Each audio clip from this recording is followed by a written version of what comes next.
첫 번째 초심자 교리법회에서 배울 내용이 불보살의 명호와 사후 및 수인 전부 이거 뽑아 오셨어요? 네. 보아보살님은 뽑아서 안 뽑았어요. 뽑고 나서 안 가져오셨어요? 같이 볼게요. 네.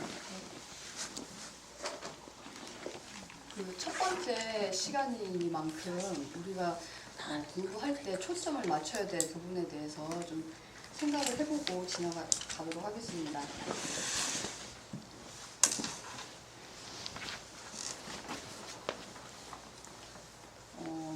우리가 항상 깨닫고 있고 기억하고 있는 시간, 그러니까 정신이 깨어있는 시간은 바로 지금입니다.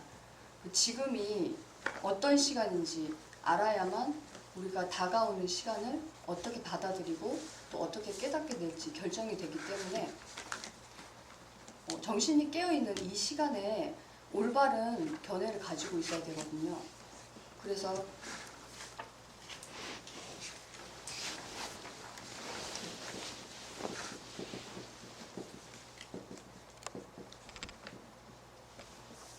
육진과 육군에서 보면 색성향 미촉법, 법은 이 칠판을 보면 이거는 글씨를 쓴다는 법이 있잖아요. 의미를 가지고 있습니다. 그리고 이 뜻이라는 거는 우리가 이 칠판을 보고 어떤 걸 느끼느냐에 따라서 이 의의가 바뀌는 거예요. 만약에 선생님 같은 경우에는 이 칠판에다가 어떤 지식을 써서 학생들에게 지식을 나누어 주겠다는 그런 의미를 가질 것이고, 또 도둑이 봤을 때는 이 칠판을 훔쳐서 내가 어디다 팔아먹어야 되겠다 이런 의미를 가지게 되잖아요. 그래서 이 법을 쳐다볼 때 어떤 의미를 가지느냐에 따라서 자기의 수준이 결정이 됩니다. 그렇기 때문에 우리가 지금 배울 내용들은 자기의 수준을 높이고 어떤 견해를 가지고 어떤 기억을 쌓느냐가 제일 중요한 문제거든요. 그래서 자기가 기억시킨 대로 그 세상이 드러나기 때문에 우리가 지금 배울 내용은 기억을 올바로 시키는 방법, 그것에 대해서 배울 거예요. 불보살의 명호를 첫 번째 시간으로 잡은 것도 부처와 보살이라는 것이 다른 게 아니라 다 내 능력 안에 있다는 것을 알려드리기 위해서, 내 바깥에 무언가 바라고 내가 기도해서 복을 비는 그런 존재가 아니라 이 모든 능력이 모여서 나라는 걸 이루었다는 걸 알려드리기 위해서 이렇게 이 자리를 마련했거든요. 그러면 부처와 보살에 대해서 간단한 정의를 내리고 시작을 하도록 하겠습니다.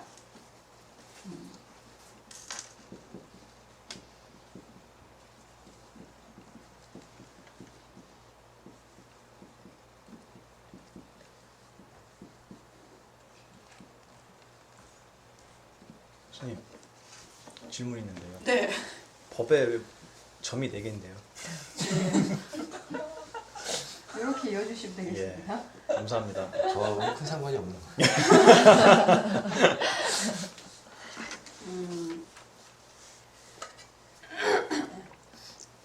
우리가 간단하게 생각해 볼 수 있는 내용은 모두 다 꿈을 꿔보셨잖아요. 근데 그 꿈을 꾸기 전에는 없다는 생각도 없는 무념의 상태잖아요. 그 무념의 상태에서 꿈을 꾸게 되는 그 일이 일어나는데, 없다는 생각도 없는 그 상태는 아무것도 없는 게 아니라 우리가 모든 것을 일으킬 수 있는 능력을 함장하고 있습니다. 그게 뭐냐면 음과 양이라는 것인데, 우리가 소리가 생길 때도 손바닥이 마주쳐야지 소리가 일어나고, 또 보인다는 깨달음이 있기 위해서는 눈과 색이라는 두 가지가 항상 만나야지 무엇인가 한 가지가 일어나잖아요. 그 열애라는 것도 프린트에 보시면 이치, 원리라고 써놨듯이 모든 것이 드러날 수 있지만 아직 아무것도 움직이지 않은 그 음과 양을 함장하고 있는 그 원리를 말합니다. 그러니까 꿈에서 보면 꿈이 일어나기 전에 아무것도 없다는 생각도 없는 그 잠자는 상태, 그 상태를 열애라고 보시면 되고요. 그리고 그 아무것도 없는 상태에서 꿈이 드러나잖아요. 그 꿈이 드러나는 열애에서 최초로 생겨나는 깨달음을 부처라고 합니다. 그 부처가 일어나기 위해서는 컴퓨터에서 보면 하드웨어가 있고 그 다음에 프로그램이 있어야 무슨 여러 가지 결과물을 만들어낼 수 있잖아요. 그 결과물을 부처라고 보시면 되고, 그다음에 하드웨어적인 거는 아직 아무것도 일어나지는 않았지만 모든 것의 베이스가 되는 그 능력이잖아요. 그 능력을 열애라고 보시면 되고, 그다음에 프로그램은 그 하드웨어 위에서 여러 가지 기능들이 있잖아요. 그 여러 가지 기능에 해당하는 것이 보살이라고 보시면 됩니다. 그래서 보살은 나와 세상을 이루게 되기 전까지의 모든 작용, 그러니까 여러 가지 기능이 있는 거죠. 우리가 이렇게 색깔을 보고 느끼고 기억을 할 수 있는 모든 능력들이 다 보살이라고 보시면 돼요. 우리가 색깔을 느낄 수 있고 그리고 그것을 받아들일 수 있고 그것에 대해서 생각을 할 수 있고 또 의지를 낼 수 있고 기억을 할 수 있는 모든 것을 보살의 능력이라고 보시면 됩니다. 그 모든 능력이 모여야만 한 가지의 깨달음이 일어날 수 있는 거예요. 그 한 가지의 깨달음, 그러니까 이거 칠판이구나 했을 때 칠판을 뺀 뭐뭐구나 했을 때 그 느낌표 있잖아요. 하나의 깨달음, 그거를 부처라고 보시면 되고, 그 부처가 일어나기 위해서 필요한 기능들을 보살이라고 보시면 됩니다. 그리고 그 여러 가지 구나라는 한 가지 깨달음에서 여러 가지 의미가 생겨날 수 있잖아요. 여기서 말했듯이 도둑은 이 칠판을 보고 이걸 훔쳐야 되겠구나라는 의미를 가지게 될 것이고, 그다음에 선생님이라는 경우에는 학생을 가르치는 도구로 생각을 하는 거고, 그렇게 되는 거잖아요. 그 모든 의미, 여러 가지 의미를 갖추게 되는 걸 중생이라고 합니다. 그래서 여러분들이 생각하는 것처럼 중생이 나쁘다, 좋다 이런 의미를 떠나서 그냥 열애에서 그 근본 베이스에서 일어나는 여러 가지 공덕이라고 생각하시면 돼요. 우리가 화를 낼 수도 있고 기뻐할 수도 있고 또 설렐 수도 있고 질투할 수도 있고 이런 모든 것들이 좋고 나쁜 것이 아니라 그냥 이런 열애와 보살과 부처의 모든 능력이 모여서 하나의 깨달음을 이루었다고 생각하면 그 생각 자체는 아무런 의미를 둘 수도 없을 뿐더러 정말 여러 가지로 변화할 수 있구나. 그렇기 때문에 이렇게 생활을 보시면 여러 가지 부처와 보살의 모습이 있잖아요. 그런 모습들이 여러 가지로 나타날 수 있는 이유는 이렇게 열애라는 자리에서 정해진 바가 없기 때문에 여러 가지로 드러날 수 있는 이런 모습을 표현했다고 보시면 되겠습니다. 그러니까 아무리 어리석은 생각이라도 열애의 힘이 다 있는 거죠. 그렇기 때문에 우리 아무리 어리석은 생각도 금방 사라지잖아요. 내가 미워하는 마음이 생겼더라도 그것도 즉시에 사라지고, 좋았다는 그 생각도 즉시에 사라지고, 그렇게 사라질 수 있고 아무 흔적도 남지 않는 이유는 열애라는 힘이, 그리고 보살이라는 힘이, 부처라는 힘이 있기 때문에 다 똑같이 지나갈 수 있고 아무 의미를 남기지 않고 떠나갈 수 있는 겁니다. 그런 걸 본다면 우리가 지금까지 생각해왔던 신이라는 거 있잖아요. 신에 대해서 다시 한번 생각을 해봐야 될 필요가 있습니다. 우리가 부처님을 앞에 두고 절을 하는 이유는 내 마음을 조복시키기 위해서, 그동안 가져왔던 어리석음을 조복시켜서 올바른 견해를 얻기 위해서 앞에 절을 하는 것이지, 부처라는 이 생각 자체도 열애와 보살과 부처가 만들어낸 하나의 생각일 뿐이잖아요. 그 생각 자체는 또 사라지는 거고, 내가 하나님이 있다 이렇게 믿는 것도, 이 생각 자체도 부처와 열애와 보살의 능력이 함께 모여져서 이루어낸 한 가지의 결과물일 뿐이잖아요. 근데 그 생각을 정말 있다고 생각해서 내가 만들어낸 상상의 인물 안에서 그것을 믿고 따르고 그 앞에다가 내가 절을 하고 나의 복을 빈다고 생각하면 그건 정신병자랑 다름없는 거죠. 잘 생각해보면 원래는 있지도 않은 건데 자기가 스스로 만들어내서 그 앞에다가 절을 한다는 거는 정말 어리석은 일이잖아요. 그러니까 지금부터는 여러분들이 생각해왔던 그런 오해들을 푸시고, 이 나라는 이 정신이, 그리고 남이라는 것, 이 세상이라는 것이 부처와 보살의 능력으로 이렇게 드러난 것이구나, 이렇게 생각하면 아무것도 미워할 일이 없고 모두 다 환희롭게 쳐다볼 수 있는 거죠. 그래서 수행자는 보는 곳마다 부처를 칭견한다고 하는 거거든요. 여러분들도 보시는 곳마다 이게 부처의 능력으로 이렇게 드러났구나 생각을 한다면 한순간도 빠짐없이 부처와 보살이 항상 나와 함께 하는 것이고, 또 나라는 이 기분마저도 부처와 보살의 능력으로 드러난 것이기 때문에 나라는 게 정말 있지는 않지만 이렇게 생각할 수 있고 기억할 수 있는 능력으로 이렇게 흘러갈 수 있는 거구나. 이렇게 생각을 하실 수 있을 거라고 생각합니다. 궁금하신 점 있으면 이해가 되지 않는 부분이 있으면 좀 질문 주시면 그럼 노래랑 부처랑 차이 좀. 열에는 제가 아까 말씀을 드렸듯이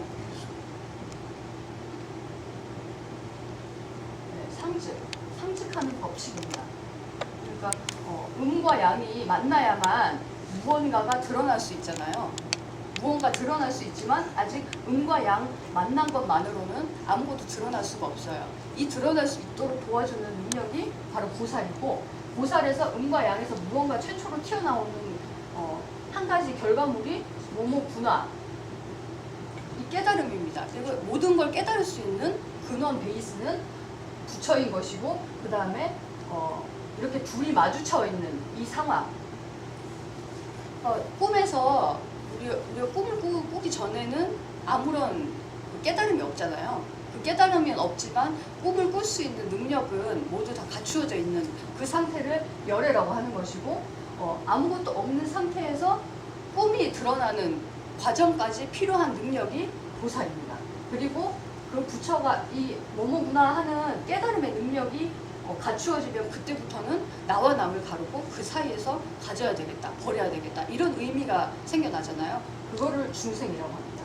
그러니까 열에서 시작해서 중생에 이르기까지 아무것도 없는 데서 이렇게 정말 있는 듯이 느껴지는 과정까지를 열애, 보살, 부처, 중생 이렇게 표현이 되는 거예요. 지금까지 생각해왔던 그 의미하고는 완전히 다른 거죠. 그러면 스님, 저희가 알고 있는 그냥 보살이 하면 네. 간세음 보살이 말하고 그런 보살이 말하면 또 틀릴 거예요? 아니죠. 다 똑같은 능력인데 그 제가 설명을 해드릴 거예요. 지금 이제부터 불상과 보살상을 구별할 수 있는 그 능력을 구별할 수 있는 법을 알려드리고, 그 뒤에 부처와 보살님의 그 종류에 대해서 알아볼 거예요.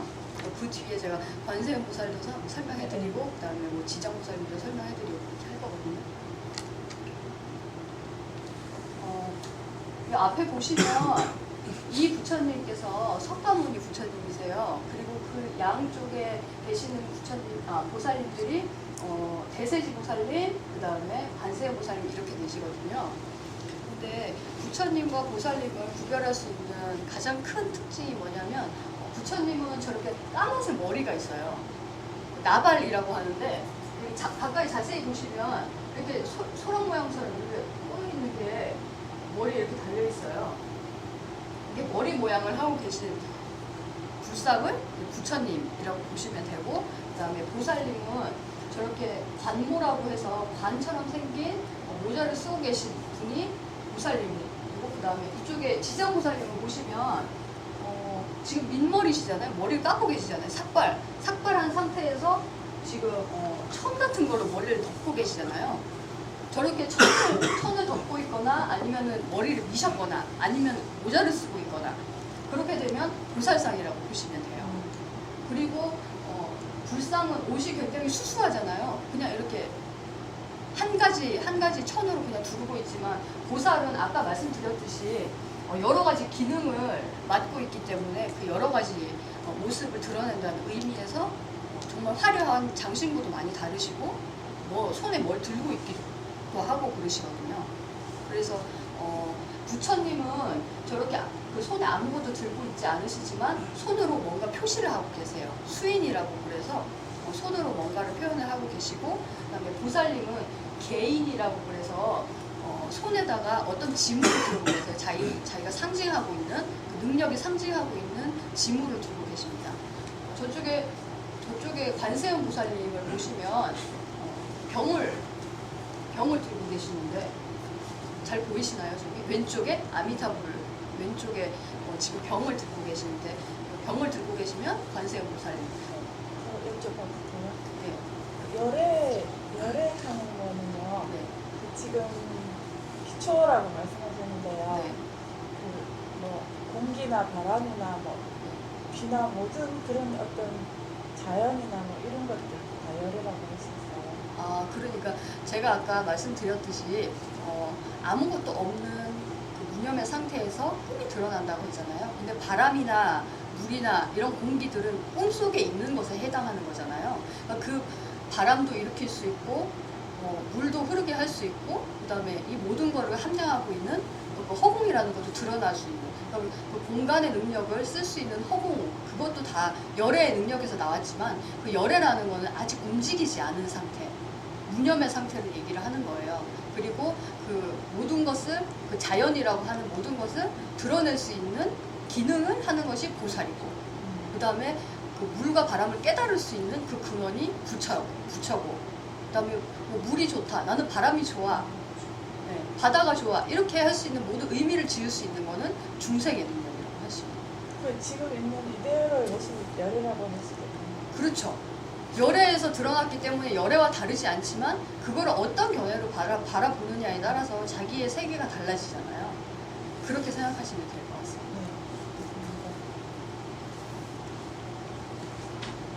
그래서 부처님을 보시면 여러 가지 수인이 있어요. 석가모니불 같은 경우에는 지금 왼손을 이렇게 배에다가 대시고 그다음에 무릎 아래를 이렇게 손을 밑으로 내리고 계시잖아요. 그리고 아미타불은 이제 왼손으로 이렇게 배꼽에다가 대고 계시고 오른손을 이렇게 들고 계시잖아요. 이런 수인으로 자기의 모습을 표현을 하는 건데 부처의 종류는 지금 제가 프린트를 준비한 거는 부처님 5분하고 보살님 5분을 프린트를 해왔는데 지금 우리 법당에 있는 부처님과 보살님부터 먼저 공부를 한 다음에 그 다음에 남는 시간에는 다른 부처님도 비로자나 분이라든가 약사 분이라든가 이런 걸 알아보도록 하겠습니다. 석가모니불에 대해서 잠깐 설명을 하자면 여기 제가 일부러 한자를 안 집어넣은 게 여러분들 한자를 쓸 수 있는 기회를 좀 드리고자 언제 석가모니불에 한자를 써보시겠어요? 제가 쓸 테니까 따라서 잘 써보세요. 잘 그리셔야 됩니다. 잘 그려야 돼요.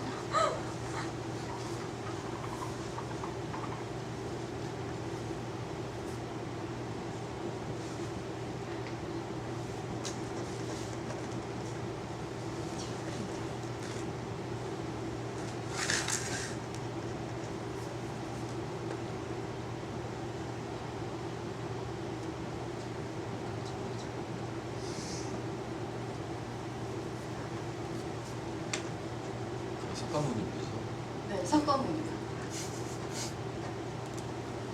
한자 써본 지가 오래돼서 그리는 것도 잘 안 돼요. 좀 띄워주시지. 아, 요렇게 끊으시면 돼요, 이렇게. 네.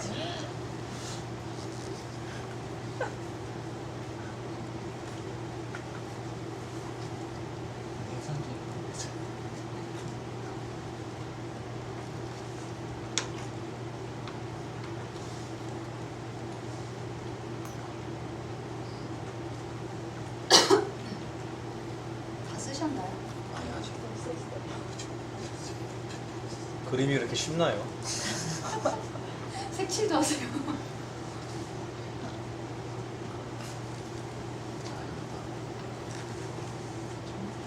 소리는 괜찮은 건데.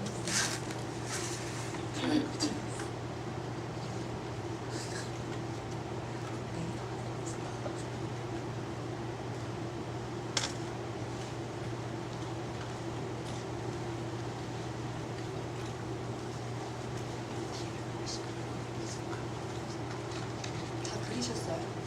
네. 저기 보시면 이 석자는 해석하다, 풀다 이런 뜻이 있어요. 그리고 가는 막다,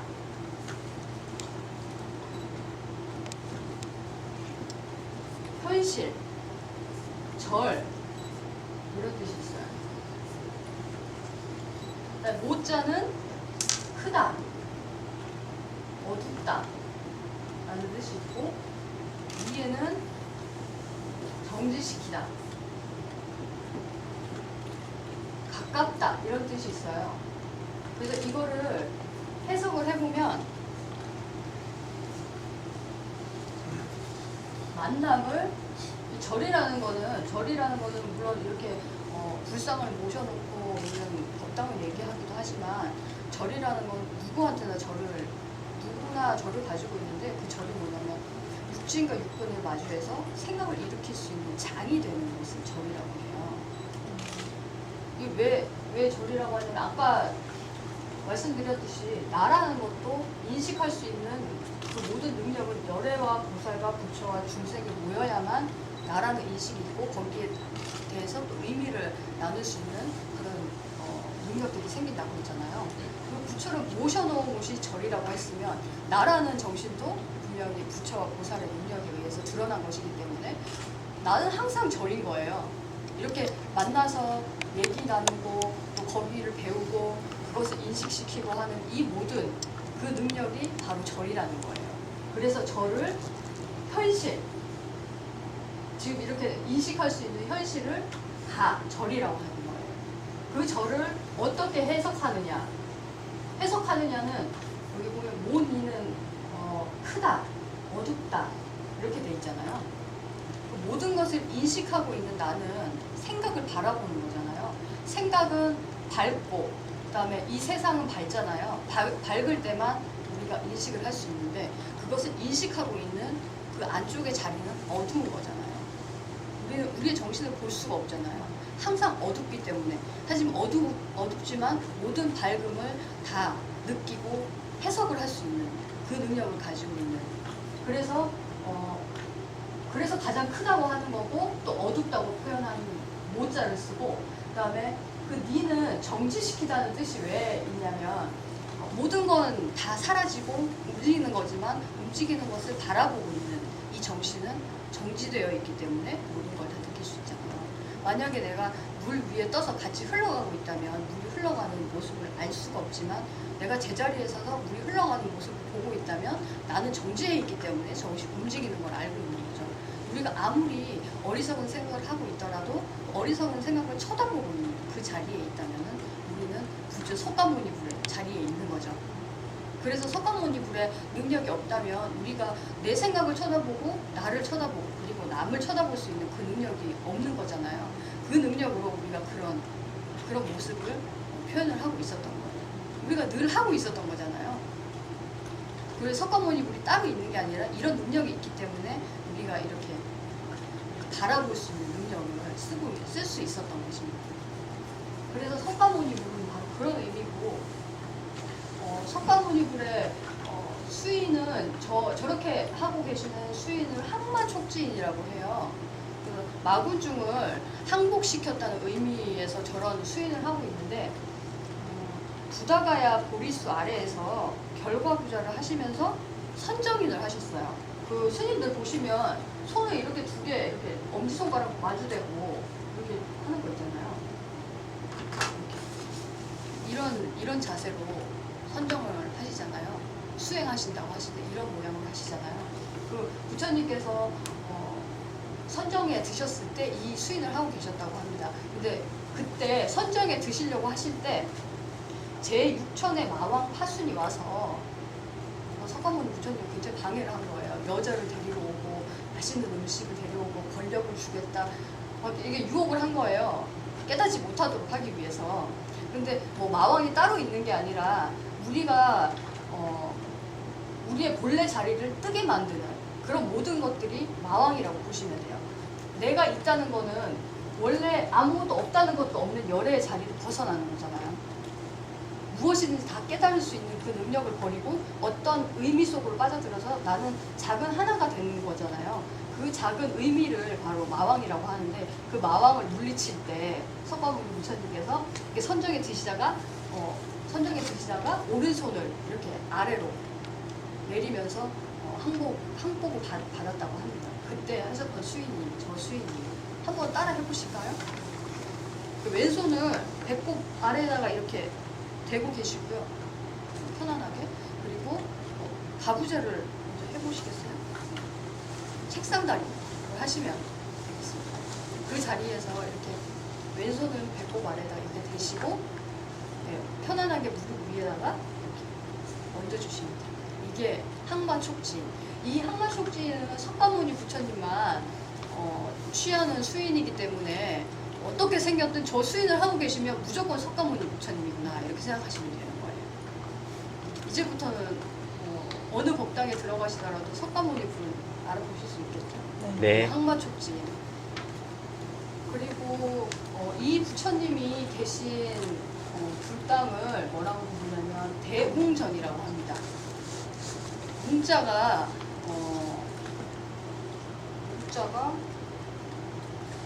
영웅이다 할 때 큰 영웅이다 라는 뜻을 가지고 있는데 사람의 그 입장에서는 절대 자기의 그 번뇌를 조복받을 수가 없잖아요.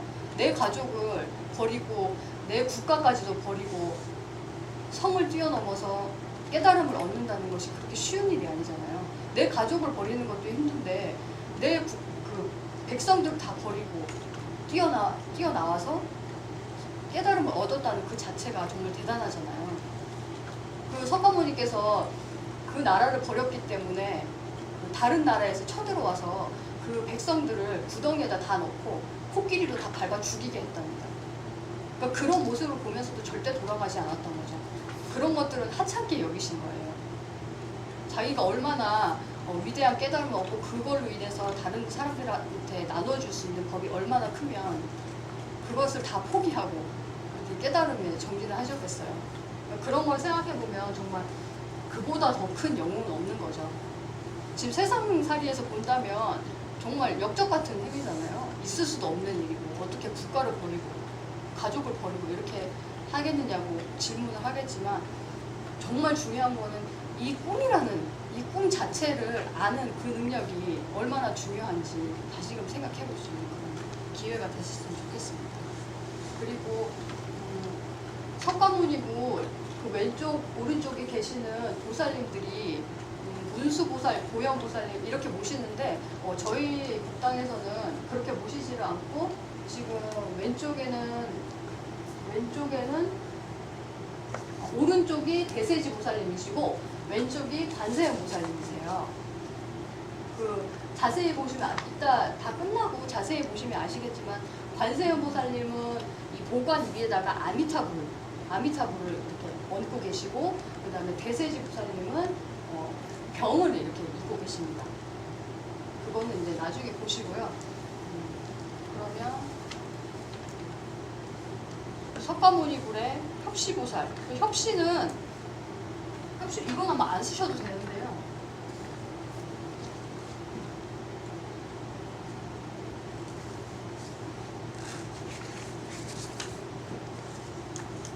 이 협자가 힘이 되다 이런 뜻이 있고, 그다음에 이거는 시는 옆에서 모실 시자를 써요. 그래서 석가모니불의 협시보살은 문수보양 보살님이고, 그다음에 아미타불 협시보살님은 대세지 보살님, 관세음 보살님 이렇게 얘기를 하는데, 아까도 말씀드렸듯이 부처가 일어나기 위해서는 보살이라는 기능이 필요하기 때문에 그 부처 옆에는 반드시 보살이 모셔져요. 여기 양 옆에 보살이 두 분을 모시게 돼요. 지금은 석가모니불을 공부하고 있으니까 석가모니불의 협시보살이신 문수보살님과 고영보살님에 대해서 잠깐 알아보고 넘어가도록 할게요. 뒷장 넘겨보시겠어요? 보살의 종류.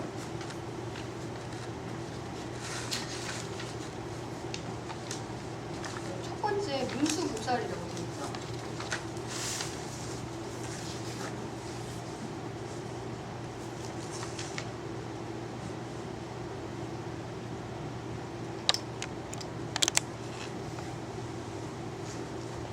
이게 문수. 이 문이라는 거는 다 아시죠? 그럴문이죠. 그럴문이라고 쓰는 거는 우리가 글을 쓸 때는 자기의 의미 그리고 뜻을 담아서 표현하는 거를 글이라고 하잖아요. 그리고 그 옆에 있는 수라는 거는 죽일 숫자예요. 글자를 다 죽였다. 자기의 뜻을 다 죽였다. 이렇게 해석을 할 수 있습니다. 그래서 뜻을 모두 죽였다는 것은 자기의 의미를 다 죽였다는 거기 때문에 의미를 포기한 상태. 그래서 본심이라고 표현을 할 수 있는데 마음이 일어날 수 있는 근본을 문수의 능력이라고 합니다. 그래서 아까 말씀드렸듯이 열애는 망가진 기계가 아니라 모든 걸 다 생산해낼 수 있지만 잠시 쉬고 있는 그 기계를 열애라고 했잖아요. 문수 보살도 똑같습니다. 우리가 깨달음 막 열심히 일을 하고 또 번뇌를 하고 그러면 머리가 너무 아프잖아요. 머리가 너무 아프고 또 피곤해지고 피곤하면 자야 되잖아요. 우리가 잘 수 있는 능력이 바로 문수 보살의 능력이에요. 뜻이 모두 죽어있는 그 보살, 그 보살의 능력이 바로 문수 보살의 능력이에요. 만약에 문수 보살의 능력이 없다면 우리는 계속 생각해야 되는 거죠. 얼마나 피곤하겠어요. 문수 보살이 있기 때문에 우리는 휴식할 수 있고 본래의 자리로서 돌아갈 수 있고 다시 시작할 수 있고 그런 능력을 바로 문수 보살이라고 하고요. 그 다음에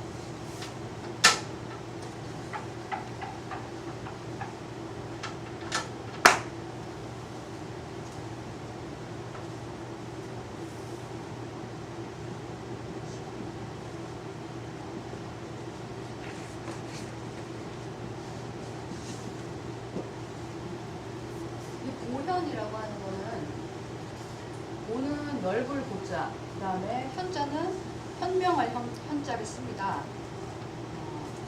그 보자는 넓다라는 뜻인데 넓다라는 의미가 뭘까요? 가을보살님 많이 하시는데 가을보살님 넓다라는 의미가 뭘까요? 넓다요? 넓다. 그 넓다라고 하는 거는 어느 한쪽으로 편협하게 치우치는 게 아니라 세 가지를 다 가지고 있는 그 모습을 의미하는데 불멸 책 읽어보셨으면 아시겠지만 우리가 깨달을 수 있기 위해서는 지혜가 필요하잖아요. 그 지혜를 나누면 진근식이죠. 진근식이 모여야만 우리가 깨달을 수 있고 기억할 수도 있고 여러 가지 의미를 지을 수가 있잖아요.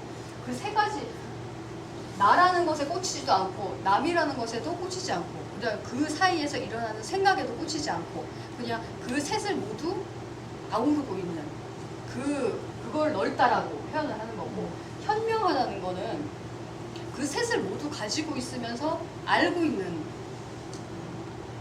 우리는 나도 알고 남도 알고 생각도 다 알 수 있잖아요. 그것을 바로 현명하다고 표현을 합니다. 그래서 보현이라는 거는 나와 남과 생각을 다 가지고 있으면서 그것을 올바로 분별할 수 있는 그것을 가지고 놀 수 있는 그 능력이라고 할 수 있는 거죠. 이것도 다 우리가 가지고 있었던 능력 중에 하나죠. 보현보살. 석가모니불 옆에서 이렇게 쉴 수 있는 능력과 모두를 다 알고 깨닫고 인식할 수 있는 그 능력을 함께 가지고 있는 그 부처님을 석가모니 부처님입니다. 그리고 다시 앞으로 돌아오셔서 여기 왼쪽에 계시는 부처님이 아미타 부처님이라는 분이세요. 아미타 부처님도 석가모니 부처님과 똑같이 이렇게 소라 모양 머리카락을 가지고 계시죠. 그러니까 중앙에 계시는 부처님을 아미타 부처님이라고 하고 그 왼쪽에 계신 분이 대세지 보살님, 오른쪽에 계신 분이 관세음 보살님이세요. 아미타 부처님에 대해서 잠깐 설명을 드리고 가도록 하겠습니다. 아미타불이 계신 불전을 극락전 또는 무량수전, 무량수전에 기대어서서 이런 수필집도 있잖아요. 아미타 부처님이 계신 불전에 가서 쓴 수필이 바로 그거겠죠. 극락전 또는 무량수전, 주불일 때 이렇게 부르고 주불은 법당 맨 가운데 있을 때 여기 이 법당은 지금 석가모니 부처님께서 맨 가운데 계시잖아요. 그런 불당은 미타전 또는 아미타전이라고 부르기도 해요. 만약에 아미타 부처님께서 이 중앙에 계시면 극락전 또는 무량수전 이렇게 부르겠죠. 그리고 아미타불의 협시보살님은 관세음보살, 대세지보살 이렇게 되는 겁니다. 그러면 아미타불의 명호에 대해서 좀 더 깊게 알아보도록 하겠습니다. 이것도 한번 그려보세요.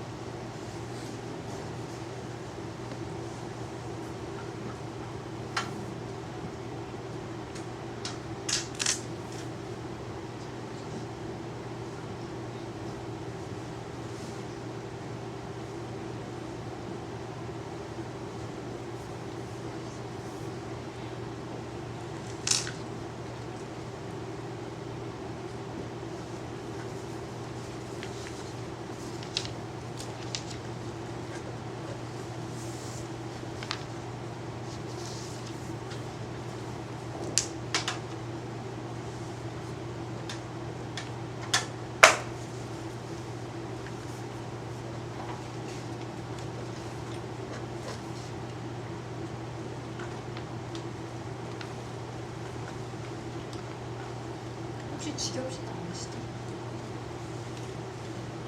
왜 필기를 안 하세요? 필요 없어. 다 쓰고 있어요 지금.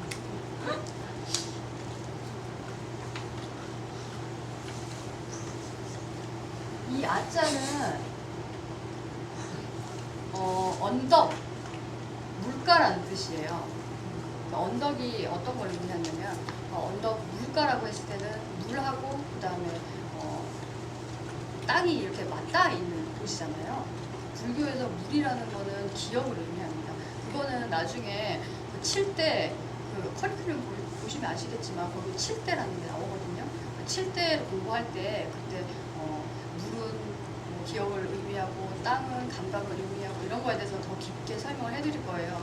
근데 오늘은 그냥 부처님 명호에 대해서 간단히 알아볼 거기 때문에 명호를 설명해 드리기 위해서 먼저 이렇게 짚고 넘어가도록 하겠습니다. 그 아는 불교에서는 물을 기억이라고 하고 그 다음에 땅을 감각이라고 의미를 하는 거죠. 그러니까 우리가 뭐든지 깨달을 수 있기 위해서는 육징과 육근이 만나야 되는 거잖아요. 감각과 대상이 만나야만 뭔가 이루어지는 거잖아요. 그 기본적인 베이스를 알아봅니다.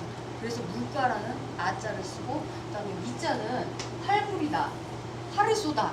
활은 어느 방향으로도 다 쏠 수 있잖아요. 우리가 분별할 수 있는 그 능력을 미자, 활불일 미자를 써서 표현을 한 거고, 그다음에 타자는 비탈질 타자. 여기 비탈져 있다. 이게 비탈지면 우리가 이렇게 가다 보면 막히잖아요. 뭐가 막고 있는 감각의 세계를 얘기를 합니다. 비탈져 있다는 표현을 함으로써 이렇게 막혀 있는 감각의 세계를 얘기를 하는 거예요.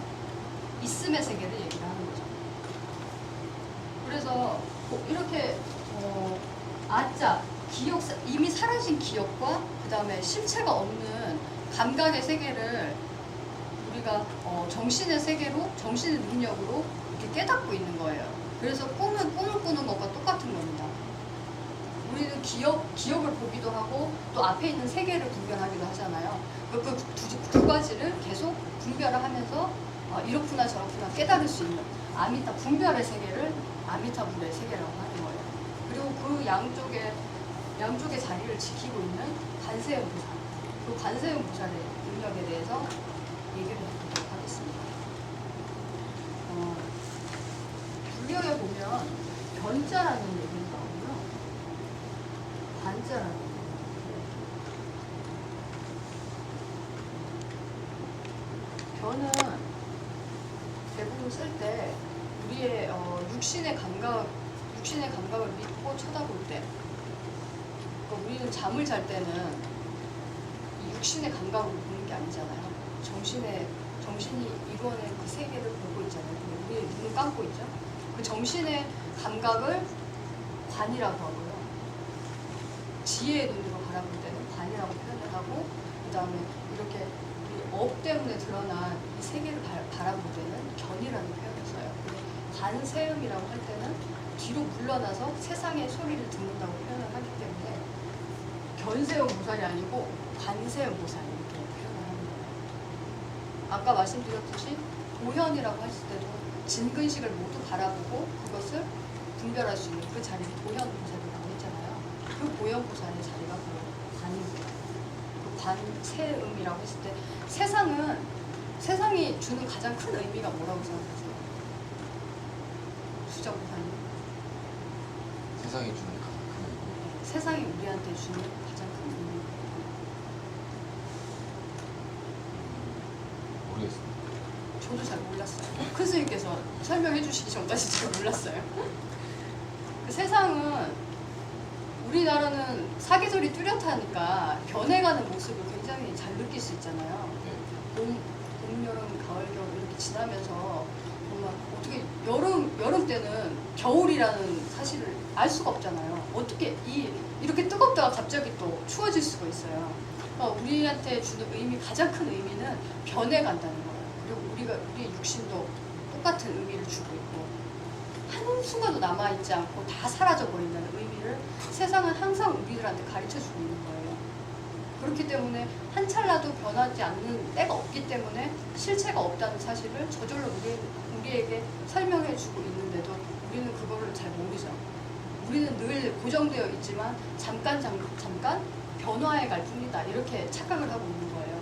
세상이 주는 의미를 제대로 관하는 것, 그걸 세상의 소리, 그것이 세상이 주는 소리가 곧 다 변해간다는 거잖아요. 그 세상의 소리를 가장 잘 듣는 보살이 바로 관세음 보살이라는 능력이에요. 그러면 관세음 보살님이 관세음 보살님을 만나면 아미타불을 신견할 수 있다 이런 얘기 들어보셨어요? 아미타경에 그런 얘기가 나온대요. 관세음 보살님을 만나면 아미타불을 친견할 수 있다. 왜냐하면 아무것도 실체 없이 다 사라지기 때문에 그 관세음 보살이 보는 세계는 어떤 것도 남아있지 않은 투명한 세계일 거 아니에요. 아무것도 남아있지 않으니까. 우리 육신의 감각을 믿기 때문에 이렇게 정말 있는 것처럼 느껴지는 것이고, 이거 왠지 잡으면은 내가 이거를 가지면 영원할 것 같고, 그리고 내 육신도 언제 떠나갈지 모르지만 그 사이에 잘 가지고 놀아야 되겠다. 이런 생각을 자꾸 가지게 되잖아요. 근데 그런 게 아니라 정말 실체 없는 모습을 보게 되면 아미타불, 오로지 꿈속에서 그냥 정신이 지어낸 꿈속의 세계를 바라보는 그 경치처럼 실체 없는 것을 바라보는 그 능력, 아미타불을 다시 만나게 될 수 있다는 거예요. 그렇기 때문에 아미타불 옆에 관세음 보살님이 계시는 거죠. 그리고 대세지 보살님은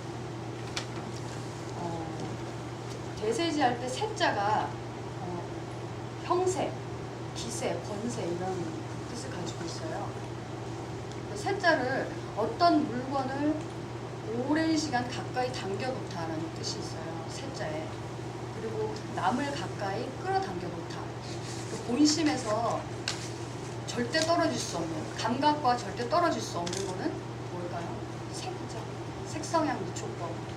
이 우리가 투명한 이 감각과 절대 떨어질 수 없는 육진의 모습. 그걸 대세지 보살이 능력이라고 합니다.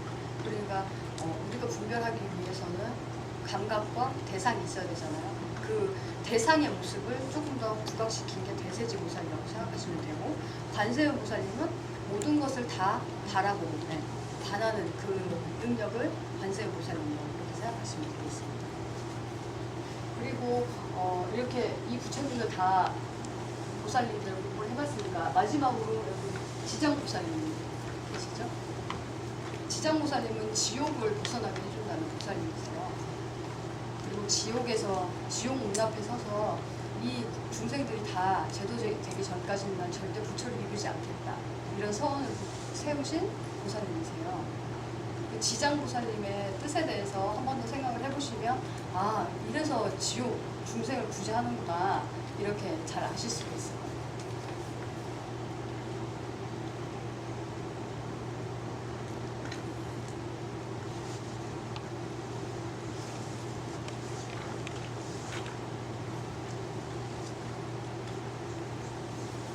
이거는 땅 지자를 쓰고 그다음에 장자는 감추어져 있다는 뜻입니다. 지자.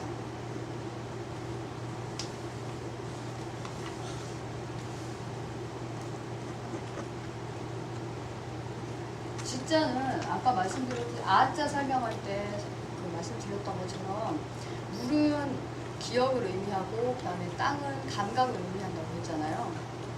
여기 땅 지자를 쓸 때는 뭔가 막혀 있는 거 이렇게 막혀 있잖아요.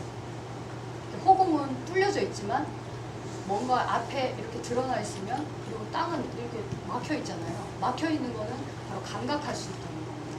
감각할 수 있는 능력을 얘기할 때 불경에서는 지자를 써요. 지장은 감각할 수 있는 것이 감추어져 있다. 우리가 이 세상을 바라보는 이 감각은 아무것도 없어야 되잖아요. 색깔은 이렇게 화려하지만 눈에는 아무런 색이 없어야만 그것을 인식할 수 있고, 그리고 세상은 시끄럽지만 시끄러움을 인식하기 위해서는 뒤에는 소리가 없어야 되잖아요. 그 소리 없는 모습을 지라고 표현합니다. 그래서 이 세상 것들은 전부 사라지고 생사에 처한다고 하잖아요. 죽음에 이르게 되겠지만 그것을 바라보고 있는 이 감각 자체는 절대 죽을 수가 없는 거예요. 근데 만약에 이 육신을 나로 삼게 되면 이 육신은 항상 변해가고 있잖아요. 이 변해간 육신을 나로 삼으면 항상 색깔과 소리와 냄새와 그런 모든 것들에 갇혀지게 돼요. 그것에 대해서 마음을 놓지 못하고 그것을 가지려고 하거나 그것을 피하려고 하는 마음이 자꾸 생기죠. 근데 이 꿈을 보는, 꿈속에서 있는 정신적인 감각을 나로 삼으면 절대 생사에 처할 일이 없겠죠. 왜냐면 그건 실체가 없으니까. 우리가 증명할 수가 없잖아요. 거울 앞에 어떤 물건이 있지 않으면 절대 거울이 있음을 알지 못하듯이 이 감각 자체도 아무것도 없지만 이 앞에 것들이 드러나지 않으면 절대 알 수가 없는 겁니다. 항상 같이 드러나는 것이기 때문에. 하지만 같이 드러나도 앞에 있는 것이고 감각은 없는 것이라고 표현을 해야 되겠죠. 그렇기 때문에 항상 감추어져 있다는 잠자를 함께 써서 지장보살님이라고 하세요. 지옥할 때 옥자가 감옥할 때 옥자랑 똑같아요. 갇혀있다. 색깔, 소리, 냄새만 감촉에 다 갇혀있는. 그래서 그것 때문에 고통을 받고, 우리가 계속 좋은 음악이라고 해도 아주 크게 틀어놓고 그거를 3, 4일 이렇게 계속 들려주면 그게 고통이 아니겠어요. 그리고 자기가 아무리 짠 음식을 좋아한다. 그래서 소금을 계속 먹여요. 그러면 그것보다 더 큰 고통이 없잖아요. 그러니까 육신의 감각을 나로 삼으면 무조건 힘들어지는 거예요. 그래서 지장보살님을 외치면 지옥에서 벗어날 수 있다는 게 내 본래 감각의 모습을 일깨워 주시는 보살님이 지장보살님이기 때문에 이 육신이 내가 아니구나. 이 의미를 되새기면 그게 바로 지옥에서 구제되는, 스스로 구제가 되는 거예요. 그래서 지장보살님께서는 지옥문을 지키면서 거기 있는 중생을 다 구제하겠다. 그렇게 말씀을 하시거든요. 이해가 가시죠? 감사합니다. 자, 오늘 우리 법당에 있는 부처님, 보살님 다 공부를 해봤으니까 뒤쪽에 보시면 그러니까 아미타불 수인은 같이 안 해본 이유가요. 그 부품 전인이라고 해서 깨달음의 종류라기보다는 깨달음의 수준에 따라서 9가지 단계로 이렇게 나눠 놓은 거예요. 여기 보시면 상품 상생, 중품 상생, 하품 상생 이렇게 돼 있죠.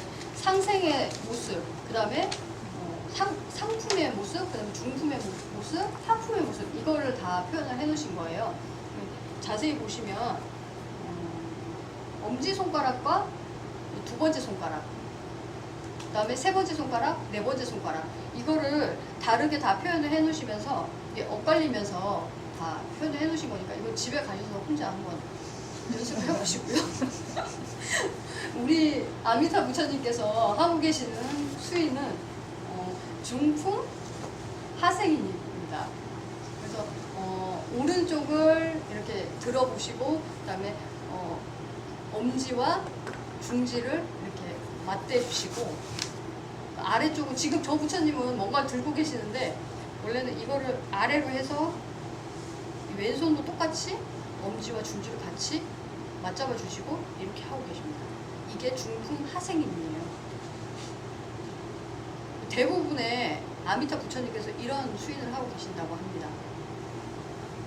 아시겠죠? 네. 이런 모습을 하고 계시면 아미타불. 왜 쑥스러워하세요? 혼자 연습하는 게 생각이 나. 예, 그런 모습을 하고 있고요. 시간이 조금 남았으니까 제가 준비해온 비로자나 불은 어떤 수인을 하고 있고 또 불전면 어떤 거고 협시불은 어떤 건지 그런 거는 그냥 불자시니까 지식적으로 알아보셔도 나중에 공부하실 때 어느 정도 공부가 되시면 한자를 찾아보시고 그 한자가 가지고 있는 의미에 대해서 다시금 혼자 생각해 볼 수 있는 그런 능력이 되잖아요. 그 능력이 되셨을 때 다시 한번 더 되새겨 보시기 바랍니다. 첫 번째는 비로자나불. 비로자나불이 대일열애라고 해서 아까 말씀드렸던 것처럼 법신, 모든 것을 다 드러낼 수 있는 법신의 자리를 표현할 때 비로자나불을 모시는데 그 비로자나불 양 옆에는 다른 부처님들하고는 좀 다르게 보살님들이 앉는 게 아니라 부처님이 옆에 계세요. 열애이기 때문에 대일열애를 표현한 거기 때문에 보살님이 옆에 앉아있는 게 아니라 부처님께서 앉아 계시게 됩니다. 그래서 보신 노사나불, 우리가 쉽게 얘기하면 진공과 허공과 지구, 이렇게 점점 더 딱딱해지고 뭔가 감각적으로 변하잖아요. 진공은 아무것도 없지만 모든 걸 다 드러낼 수 있는 그런 모습이고, 그 다음에 허공은 그 지구를 드러낼 수 있는 그 기능에 해당하고, 지구는 결과물에 해당하는 거잖아요. 그래서 진공에 해당하는 것이 비로자나불이라고 한다면 허공에 해당하는 것이 보신 노사나불이고, 그 다음에 지구에 해당하는 것이 화신 석가모니불입니다. 우리 생각을 봐도 똑같아요. 아무것도 없는 무념의 자리를 비로자나불이라고 한다면 뭐든지 깨달을 수 있지만 아직 분별하지 않은 그 자리를 노사나불이라고 하고, 그 다음에 온갖 의미로 막 달려나갔을 때 그것을 석가모니불이라고 표현할 수 있는 겁니다. 우리가 무조건 다 그렇게 내 정신 능력 안에서 다 찾아야 되겠구나 이렇게 생각하시면 이 부처님이 어떤 능력이구나 이렇게 대충 감이 잡히실 거예요.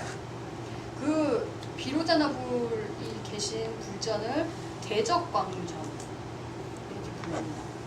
그 비로자나 부처님이 맨 가운데 앉아 계실 때 대적광전이라고 하고, 만약에 옆에 모셔져 있다 그러면은 비로전이 되는 거예요.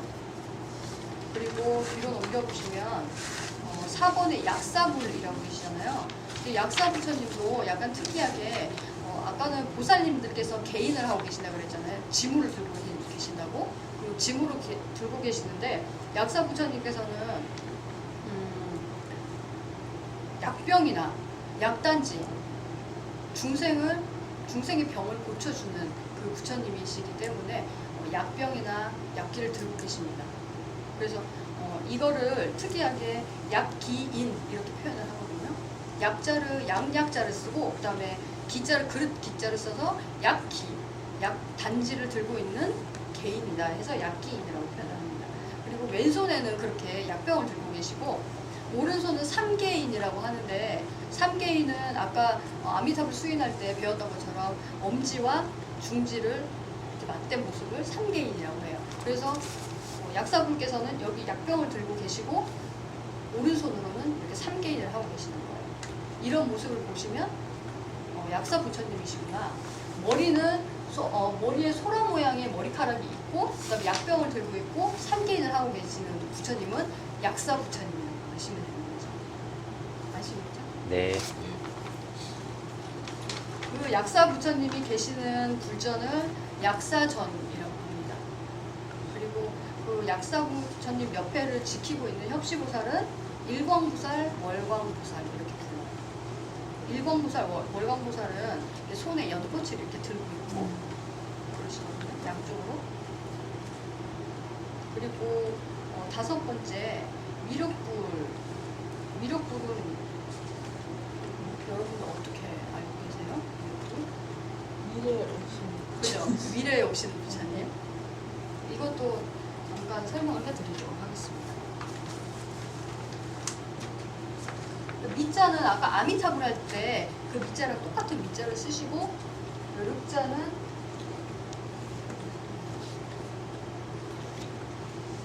륵자가 무슨 뜻이냐면 제갈을 물리다. 아무도 못하게 제갈을 물리고 말을 못하게 제갈을 물리는 거죠. 그리고 굴레라는 뜻을 가지고 있어요. 그래서 미자는 아까 활분리 미자라고 했잖아요. 무엇이든지 분별할 수 있는 그 능력, 그것을 활로 표현을 하고, 근데 이렇게 분별을 하다 보면 기억이 쌓이잖아요. 나는 어떤 사람이다. 부모님한테는 나는 딸이고, 그리고 친구들한테 있어서는 친구의 입장이고, 그리고 여러분들을 만났을 때는 나는 스님의 입장이고, 그렇죠. 스승님 앞에 가면 난 제자의 입장이고, 이러면서 자기한테 여러 가지 이름이 씌워지고 또 여러 가지 사연이 있으면서 그거에 대한 의미가 여러 가지가 쌓이잖아요. 그러면서 나라는 의미, 그리고 나를 소중히 하는 그런 의미가 생기는 거예요. 그럼으로써 원래는 모든 것을 다 분별할 수 있는 그냥 능력이었을 뿐인데, 그 능력으로 하여금 자기는 어떤 것이라는 주체성이 세워지는 거예요. 그럼으로써 어떤 곳에 가서는 내가 예의를 지켜야 되고, 어디 가서는 난 편안하게 있을 수 있고, 이런 모든 의미들이 생겨나게 되는 거예요. 그 활을 쏘므로써 자기가 재갈을 물게 되는 굴레가 씌워지는 그런 안타까운 법칙이 바로 미륵불이라고 하는 거예요. 이렇게, 그러니까 쉽게 말하면 업이 씌워지는, 업을 쌓게 해주는 부처님의 능력이라고 하면 되는 거죠. 그래서 업에 따라서 다음 세계가, 나의 길이 결정이 되기 때문에 미래에 찾아오는 부처님이다. 하지만 미래는 따로 있는 게 아니잖아요. 항상 미래는 다가오면 지금이고, 지금은 항상 지나가는 것이고, 그렇기 때문에 지금을 어떤 견해로 바라보느냐, 나를 재갈을 물리고 내 굴레를 쓸 것이냐, 아니면 내가 그냥 깨달을 수 있는 그 능력 자체로 있을 것이냐, 그거는 자기가 결정하는 문제잖아요. 그 모든 것을 업을 결정 지을 수 있는 그 부처님의 능력을 미륵불이라고 생각하시면 되겠습니다. 그 미륵불이 하고 계시는 수인은 왼손은 여원인이라고 하고요. 원을 들어준다, 소원을 들어주는 수인이라고 하고, 오른손을 심무외인. 이거는 무외는 두려움을 없애주는 수인이라고 합니다. 이게 어떨 때 나왔냐면 바데바다라는 악귀가 코끼리로 변화해서 석가모니 부처님을 공격을 했대요. 근데 그때 취한 수인이라고 합니다. 이게 스탑, 그만. 그러면서 코끼리를 조국시켰다고 합니다. 그때 쓰셨던 수인이 심무외인이고, 오른손을 이렇게 들어보세요. 이게 심무외인이에요. 그리고 왼손을 아래로 중생의 손을 잡아주듯이 이렇게 너의 원을 다 들어주겠다. 아까 미륵 부처님이 나의 업을 결정짓는 거라고 했잖아요. 근데 부처님이라고 해서 네가 좋은 길을 가면 내가 막아주고, 잘된 길로 가면 더 잘하라고 밀어주고, 이런 게 아니고, 나쁜 길로 가든지 좋은 길로 가든지 그거 다 내가 다 들어주겠다. 그냥 능력만 대주는 거예요. 마치 좋은 자동차를 타고 정말 험한 길을 가느냐, 아니면 잘 닦인 길을 가느냐, 이거는 스스로 결정할 문제잖아요. 그냥 자동차만 대주는 거예요. 자기가 어떤 길을 가든지 상관하지 않는, 그게 정말 원을 들어주는 거잖아요. 자기가 정말 편한 길로 가는 거니까. 그래서 이런 수인을 취하셨다고 합니다. 그 미륵불 옆에 계신 혁시보살님으로는 법화림보살, 아니면 대묘상보살님이 옆에 계시고, 오른쪽에는 요향보살 또는 법륜보살님이 옆에 계시다고 합니다. 그리고 제가 아까 설명을 못 드렸던 게, 문수보살님하고 고현보살님은 구분하는 방법을 안 가르쳐드렸어요. 문수보살님은 오른손에는 지혜의 칼을 들고 계세요. 아까 우리 예불문 할 때 돼지, 문수, 사리보살 이렇게 나오잖아요. 지혜를 관장하고 있는 그 보살님이시기 때문에 지혜의 칼을, 지혜를 의미하는 칼을 들고 계시고, 왼손에는 푸른 연꽃을 들고 계신다고 합니다. 그리고 좌대라고 하면 여기 부처님과 보살님 전부 연꽃처럼 생긴 의자에 앉아 계시잖아요. 그걸 좌대라고 하는데, 연꽃 좌대에 앉아 계시기도 하지만, 문수보살님 같은 경우에는 청색이 나는, 푸른색 나는 사자 몸이 푸른색이에요. 그 청사자를 타고 계신다고 합니다. 그 지혜는 지혜를 가지고 있는 모든 것을 다 바라볼 수 있는 그 자리, 지혜로서 번뇌를 다 바라볼 수 있는 자리이기 때문에 절대 두려움이 없잖아요. 저 사람이 나를 죽이겠다고 해도 난 절대 죽을 수 없는 지혜의 자리에 있기 때문에 용맹스러움을 담당하는 사자를 청색 사자를 좌대로 쓰고 계시고, 그다음에 보현보살님은 합장, 이렇게 합장, 우리 인사할 때 합장 이렇게 하잖아요. 합장 수인을 하고 계시거나 아니면 연꽃을 들고 계신 연꽃 개인을 하고 계십니다. 그리고 좌대는 연화대 또는 연화대 저렇게 연꽃처럼 생긴 좌대 또는 백상, 백색 코끼리. 코끼리는 아무것도 막을 수가 없잖아요.